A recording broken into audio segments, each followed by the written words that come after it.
Hello students. एक बार फिर से स्वागत है आप सभी का हमारे चैनल पर। नंबर थ्योरी एंड ट्रिग्नोमेट्री के लास्ट लेक्चर में हमने रिड्यूस्ड रेजिड्यू सिस्टम के बारे में डिस्कस किया था और आप सभी रिड्यूस्ड रेजिड्यू सिस्टम से अच्छी तरह वाकिफ हैं। आज हम ऑयलर्स थ्योरम को प्रूव करेंगे। Statement and proof we will discuss here. This Euler theorem is considered as generalization of Fermat's Little theorem.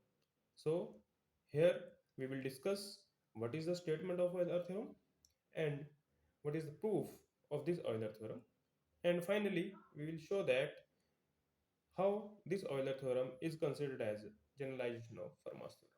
तो चलिए स्टार्ट करते हैं लेक्चर। चलिए स्टूडेंट स्टार्ट करते हैं statement of Euler's theorem. So first we write the statement of Euler theorem and then we will prove this theorem. So what is the statement? Let A be any integer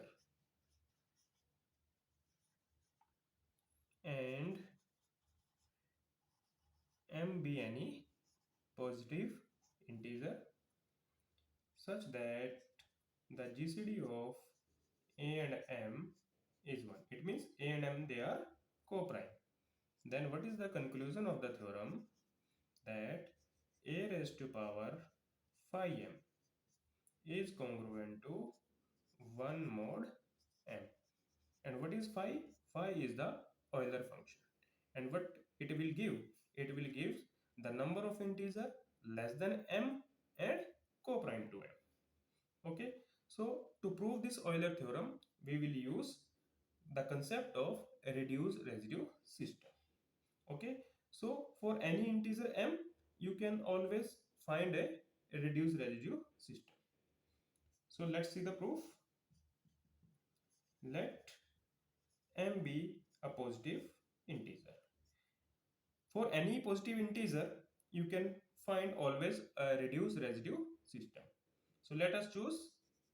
Let S is equal to R1, R2 and R phi m be a reduced residue system modulo m. So this is a reduced residue system modulo m. And how many numbers are these? These are phi m numbers. So this is a reduced residue system. Now what we have given? We have given that A is an integer. Okay, so in the last lecture we have discussed that if we have a reduced residue system and we have an integer which is co-prime to m, then multiply every integer here AR1, AR2, AR phi m. If you have a reduced residue system, multiply each member of this by an integer which is co-prime to m, then you will get another reduced residue system. So if we multiply every member of this set S by A, then we have another reduced residue system. So by definition of reduced residue system, AR1, AR2, AR phi m. This is also another reduced residue system. Okay, students. So what we have? We have two reduced residue system. One is S R1 R2 R phi m, and second is AR1 AR2 AR phi. So now I will give you an example by which you can say that if these are two reduced residue system, then any member of S is congruent to some member of T. You can see this by the help of this example. Suppose M is 12. M is 12 and we have a reduced residue system, say 1, 5, 7, 11.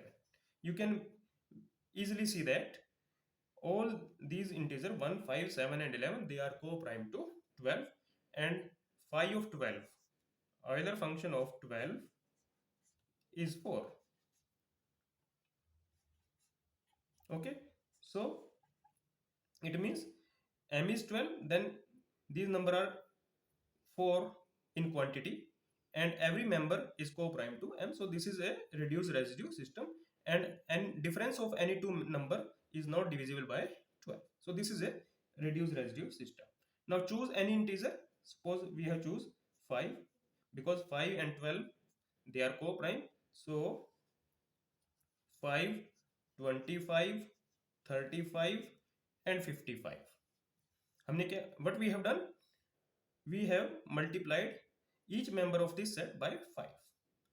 Okay, so we have another reduced residue system. You can easily verify that it is also a reduced residue system. And see here, 5 is congruent to 5 modulo 12, and 25 is congruent to 1 in modulo 12. 35 is congruent to 11 in modulo 12, and 55 is congruent to 7 in modulo 12. So if we multiply each member by 5, then we have another reduced residue system, and every member of this system is congruent to some member of the previous one. Okay, so we will use this concept here. So AR1, AR2, AR5M, it is a reduced residue system, it is also a reduced residue system. So every member of the set S is co-prime to some member of T, and it is unique. So this implies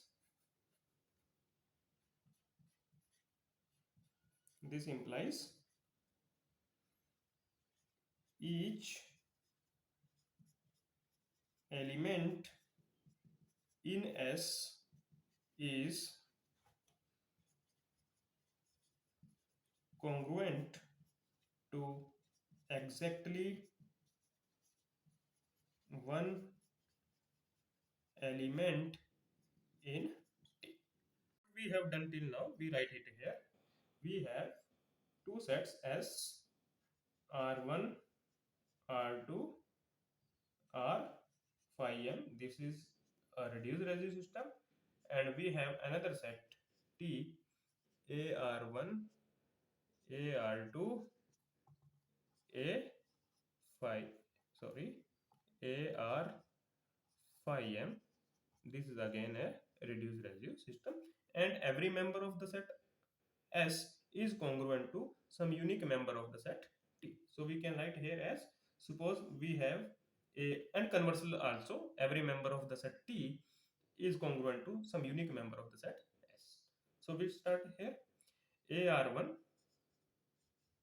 then AR1 may be congruent to, AR1 is congruent to some one member of the set S. Suppose that member is RJ1, and it is not necessary that AR1 is congruent to R1. No, AR1 may be congruent to some other member.